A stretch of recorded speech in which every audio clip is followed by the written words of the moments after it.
because the more you understand where you spend, the more you can actually cut down your expenses and save money. So if you have a budget in place, make a column for savings. 15 to 20% of your income should go for savings. How you can save money? By using 8 simple ways.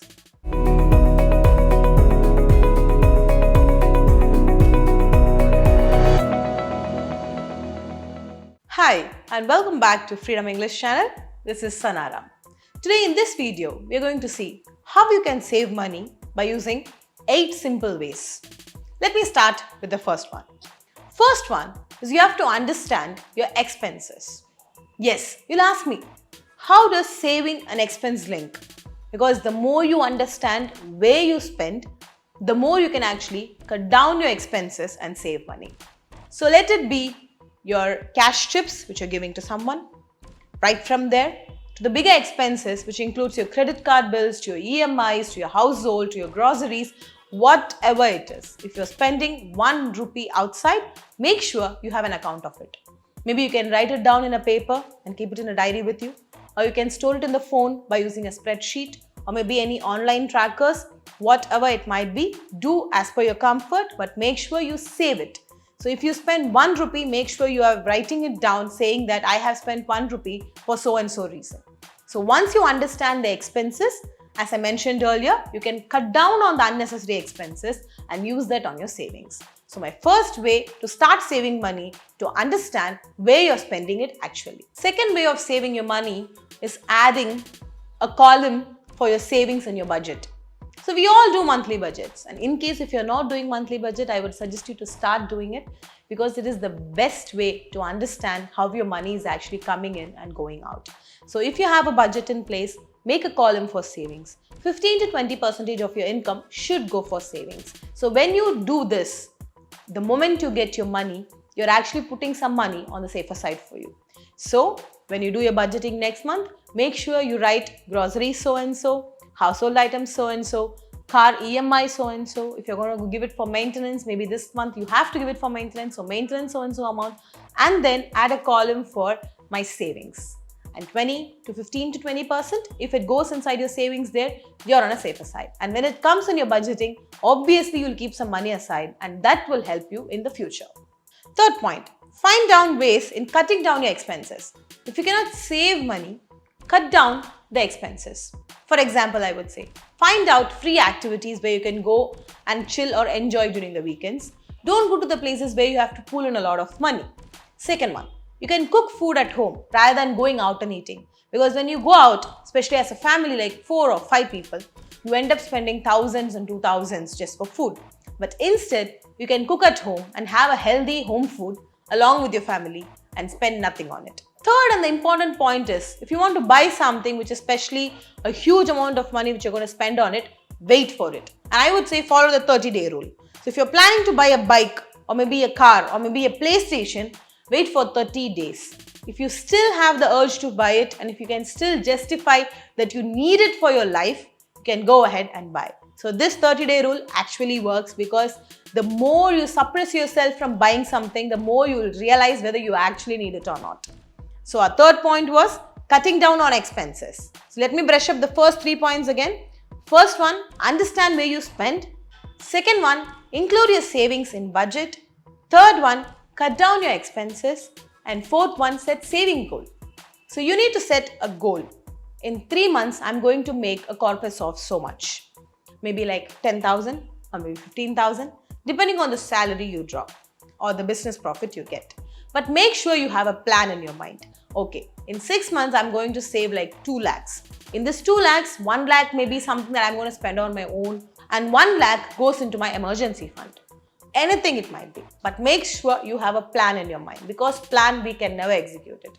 Because for example, when you're going for a trip or a tour, you decide a destination. That is why you take a bus and reach that destination.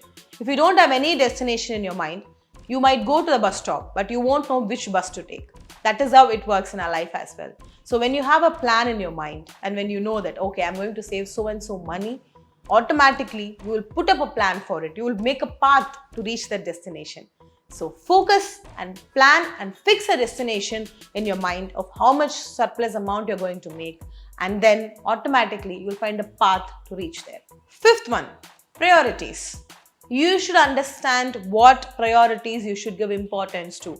For us, everything seems like a priority. A weekend party will seem like a priority. But is it okay to spend 15,000 on the weekend?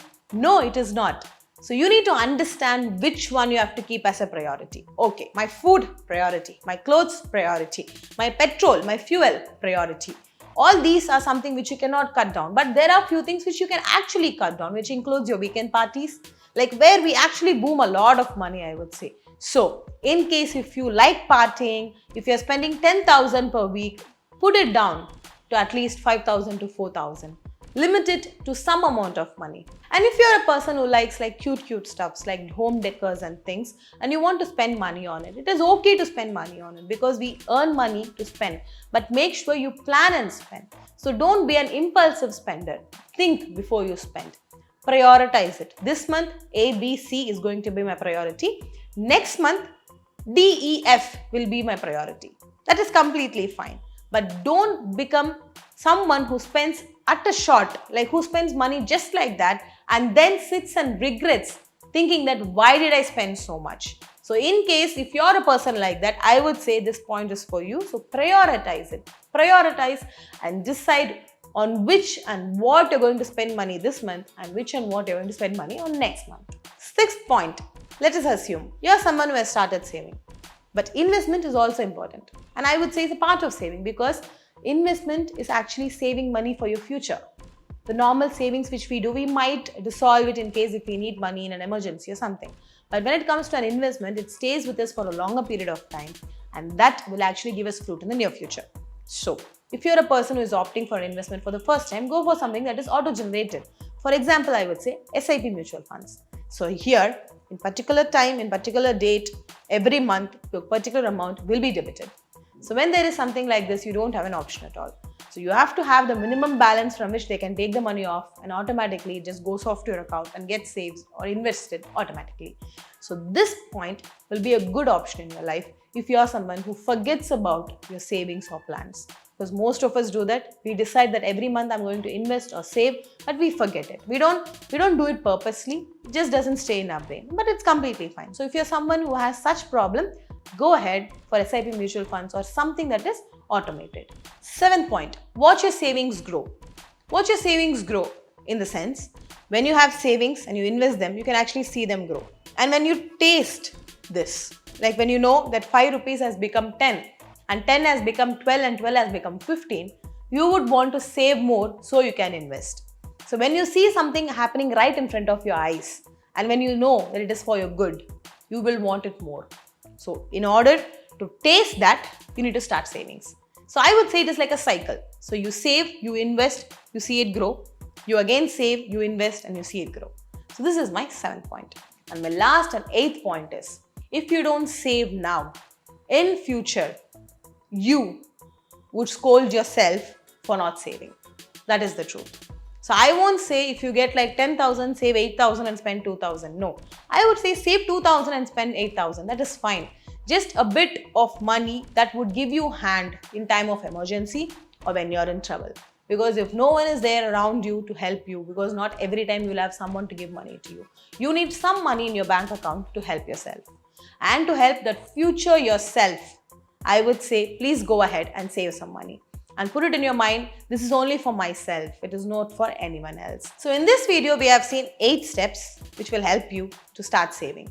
So if you're someone who has not saved till now, I would say take a baby step and start doing it. Maybe 1,000 per month or 2,000 per month. If you're someone who has just started working, start it from now itself. Because the earlier you start, the better you can save, the better you can invest, and the better your money will grow and the better you can get written. So I'm going to finish my video here. And in case if you like the video, go ahead and give a thumbs up. And if you think this will be helpful to others, go ahead and share. And if you're not subscribed to the channel, subscribe and hit the bell icon. And Freedom app, don't forget to install it and learn the courses in the Freedom app. Be it farming, business or personal finance. Most of us wants to make money out of stock market. But we're just wondering, how do we select the right stock for us? Is quantity important or quality important? What is fundamental analysis? What is technical analysis? So many questions pop in our mind. If you're someone with such questions in your brain, go ahead, install Freedom app, because we have a complete course which gives you a full knowledge about stock market and personal finance. But not only personal finances we have business and we have farming as well. So something here inside will click for you and you can change your life. So if you're someone who is sitting down there with a question thinking what I'm going to do in this life, go ahead, install and change your life. And this is Sanara, I'm signing off from this video. I'll catch you again in the next. Until then, you guys take care and bye-bye.